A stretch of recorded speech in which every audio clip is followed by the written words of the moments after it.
Hello again, YouTube. This is Jodas Welsh, or Dr. Jodas Welsh, also known as at 11 on Union on City of Heroes.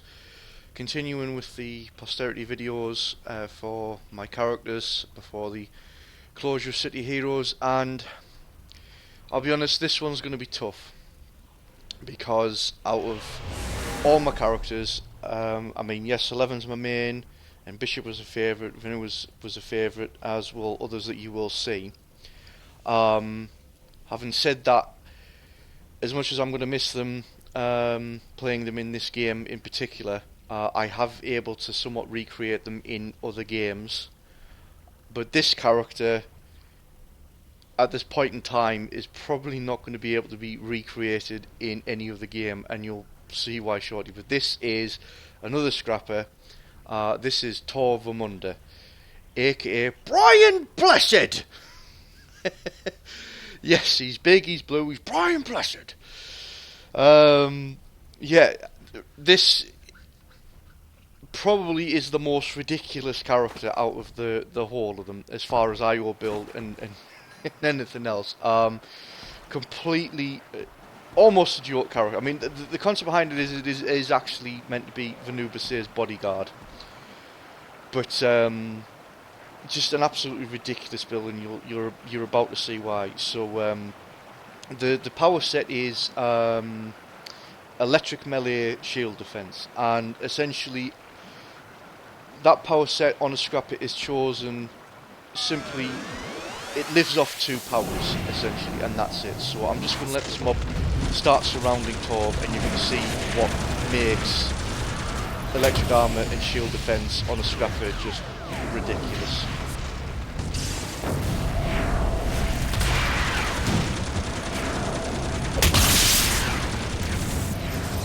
There you go.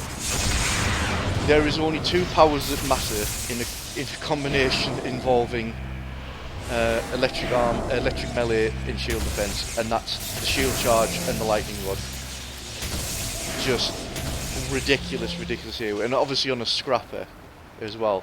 I originally planned to actually make the character as a brute, because I was going to make use of the alignment system. I was going to bring Vinu over as a corruptor, as a hero, which obviously I've done, and I was going to make Torv as a brute, just so that I actually had a brute hero side, until really Beat and I had the conversation, and the idea was, well, the thing is, brutes have to obviously get into combat to get to the point of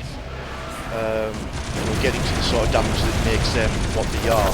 Scrappers are obviously high damage straight away. They are consistent in their damages, pretty high out. So it actually made sense to make the scrapper. Now getting to 50 with this character was actually very hard, because shield defense was essentially defense based, but wasn't anywhere near the sort of numbers you could get with certainly super reflexes or even ninjutsu on the stalkers.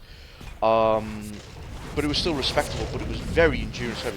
But the main difference was that it was mostly offensive, so its aura of the enemy standing around you didn't actually go towards your defense, it actually went towards your attack. Plus, obviously, it actually had an attack power which was shield defense, which is this first one here, where essentially you would teleport in and essentially bash enemies in the air. So it was essentially one of the... It was probably the only defense set that actually had an out-and-out attack power, because there was ones like Fire Aura and Electric Aura where you could essentially leech off enemies. Fire Aura was damaging to enemies over time, although it did actually have a burn motif, which was only simply just to get you out of holds if you were in them. But any enemies that were stuck in its path, got some extreme damage. But I don't think there was like an out-and-out attack as you would claim it to essentially be like shield charge was. But yeah, essentially this is what this character's attack base was: just shield charge, lightning rod, everything dies. Finish everything else off with again, obviously even with the concept, this was also incarnated out the Ion Judgment as well, but yeah, the IO build essentially. Yeah, it was difficult to get the character to 50, and then the aim was immediately try and get this thing IO'd out, even more ridiculous to Bishop almost, because the idea was if you could get the endurance cost down and the defense high, then it almost becomes pseudo tank scrapper, as it were. Which it is. The defense is actually beyond 50% as a result of the incarnate tree that I took as well. But actually, there was a subsequent build that Beat had come up with that was aiming completely for recharge, because since the aim of the whole character and its attack chain is simply just based around two powers, which is shield charge, lightning rod. On their own, their recharge was something close to a minute, which you could get down to about 44 seconds with enhancements. But with a heavy recharge IO build, I got them down to 21, 22 seconds essentially. So pretty much every mob it was really pretty much available. So it's almost ready to go once they start turning around. That's how ridiculous it was. So just ridiculous fun with this character, and just the personality, because obviously, I mean, the character bio basically just reads, it's Brian Blessed in a giant Roman suit. So, it was popular amongst my mates and other people. Just, yeah, very, very silly, but so much fun. And this is the sad thing, because, like I say, I've been able to recreate my character somewhat in Champions and in other games as well, but I can't recreate Torv. Because no one does this combination. There's no shield charge lightning mod at all. It's not there, So that's the shame of it, really. It just is.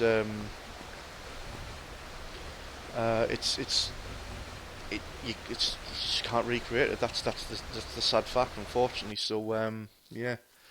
The most I've been able to do is I've used the name Torv Vermundr when I've been playing Skyrim, and obviously made something that was more warrior based, but it's a very, very loose connection to obviously what we've essentially got here. So Ninja Run was really good actually with shield defense as well, obviously with the way the hold the shield and the charge, and like essentially charging into battle. It's so just a really good character.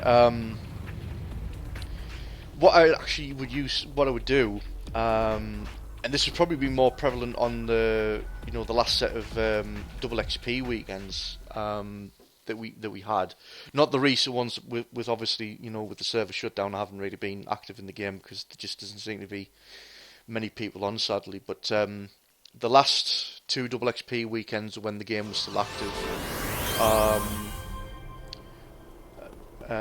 essentially I would spend the entire weekend, because I've got nothing but 50s essentially, so I didn't have any characters to get to 50, so I basically sacrificed my time on the weekend to simply invite people into teams, just basically around and responding, shouting on the globals, just like, okay, join up. I'm running ridiculous high level, level 50, level 54 minions, and I would just simply blitz through the mission as Torv, because, I mean, here we are, we're nowhere even near the 15-minute mark I'm allowed on videos, and, the mission got completed quickly, just so powerful. Even if, when enemies were set to level 54, could wipe them out so quickly. It was just that awesome, really. So, yeah, I would essentially just spend the entire of the double XP weekend, just doing repeatable missions, so that but other people could obviously make use of the double XP weekend. I mean, outside the double XP weekends, I would still do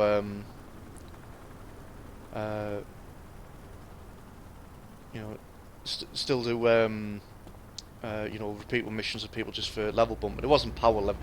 Well, some people would call it power leveling, but essentially it wasn't in the architect build, and let's put it that way. It was still normal missions, so it was still basically to the the normal setup of the game, essentially.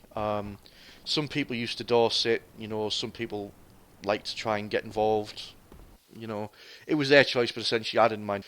One shield charge, one lightning rod, the mob was pretty much destroyed. There wasn't much else for anyone else to do, so it was just that ridiculous, really. So yeah, it was this is, like you said, this character is, out of all of them, is probably going to be missed the most, because I will not be able to recreate them, you know, unless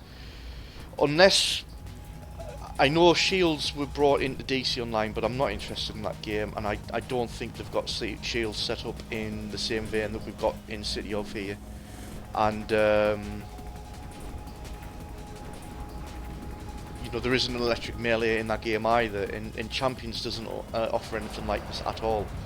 You know, so there isn't really any game out there, either superhero MMO or any other game otherwise, where I'm going to recreate this. You know, Skyrim, you can get a shield charge sort of perk, I know, and whatnot, but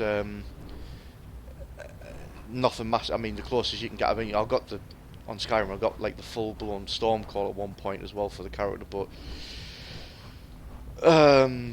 not the same. Just really, just two powers on this entire power set. I mean, there's a load of other powers in that, and I've also got, like, you know, the incarnate stuff and whatnot, but it was a case of just, it just doesn't match. It was just, you know, really was a really fun character to play, and it will be missed entirely. So yeah, not much more I can say. Just very popular character with me and my friends. Can't be replicated. We'll be very, very sad to not be able to play this character anymore. If we by off chance see a City Heroes 2, if NCSoft decide they're going to make another one, or we get a spiritual successor, some of the old devs go ahead and make a new game, and we get a recreation of this combination of power set, then yes, I will be all over that, and Torv Vermundr will be, you know, riding through again, you know, running through, smashing whatever's in his path. Really, really fun character. So I'll leave it there. So this is Jonas Walsh signing off. Stay tuned for other videos and other characters, and that's Torv Vermundr standing next to a character called Gordon Stacy. So